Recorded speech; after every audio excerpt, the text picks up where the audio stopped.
صحیح حدیث میں آتا ہے، نبی کریم صلی اللہ علیہ وسلم نے ارشاد فرمایا، جو بندہ رات سونے سے قبل 10 آیات کی تلاوت کر لیتا ہے، فرض یہ ہے، لازم یہ ہے، جو بندہ رات سونے سے قبل صرف 10 آیات کی تلاوت کر دیتا ہے، اللہ رب العزت فرشتوں کو حکم دیتے ہیں، اب اسے غافلوں میں کبھی نہ لکھنا، اب اسے کس میں لکھنا؟ صرف 10 آیات سے ان کو ذاکروں میں لکھ دینا۔ صرف 10 آیات پڑھ لو اور 10 آیات والے کو خزانہ ملتا ہے۔ آگے چلیے، جو صرف ایک رات میں 100 آیتیں پڑھتا ہے، 100 آیتیں پڑھنا کوئی مسئلہ ہے؟ 30واں پارہ شروع کیجئے، چند صورتوں کے اندر 100 آیات بن جاتی۔ صرف جو ایک بندہ رات سونے سے قبل 100 آیات کی تلاوت کرتا ہے، نبی کریم صلی اللہ علیہ وسلم نے فرمایا، وہ ایسے ہے جس نے وضو کیا، جس نے اللہ کے سامنے کھڑا رات کو ارادہ کیا، وہ عشاء کے بعد کھڑا ہوا، فجر تک کھڑا رہا، صرف 100 آیتیں پڑھنے والا، اس کا اجر و ثواب یہ ہے کہ گویا اس نے پوری رات کا قیام کر لیا۔ پڑھنا مشکل ہے، اور 1000 آیتوں کی فضیلت بھی نبی کریم صلی اللہ علیہ وسلم نے بیان کی ہے۔ اور اللہ کی امت کے اوپر رحمت کتنی عجیب ہے، اللہ محدثین کی قبروں کو جنت کا باغ بنائے، کیسے کیسے دقیق نکتے، کیسے کیسے عظیم الشان نکتے آپ کو اور مجھے آسان کر کے سمجھا دیتے۔ 1000 آیت کی کوئی بندہ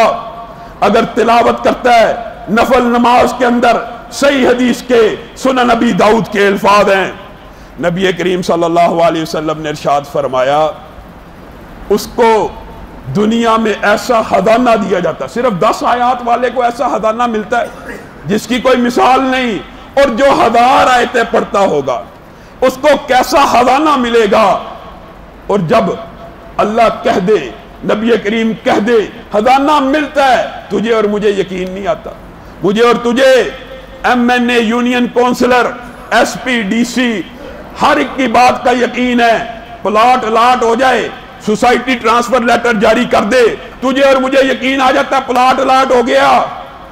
اللہ کے رسول تجھے اور مجھے کہے 1000 آیات کے ساتھ اللہ کے سامنے قیام کر لو، تمہارے مقدر میں، تمہارے نصیب میں، تمہارے اجر و ثواب میں ایک ایسا خزانہ لکھا جائے گا کہ زمین و آسمان کی ساری دولت اکٹھی کر لی جائے، اس خزانے کی قیمت کو ادا نہیں کر سکتی۔ اور 1000 آیات بنتی کیسے ہیں؟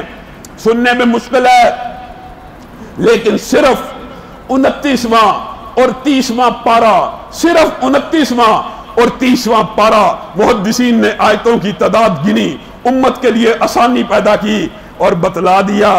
صرف جو بندہ 29واں اور 30واں پارہ اللہ کے سامنے پڑھتا ہے،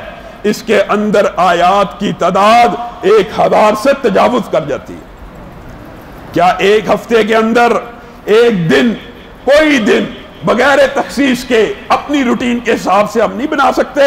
کہ ایک دن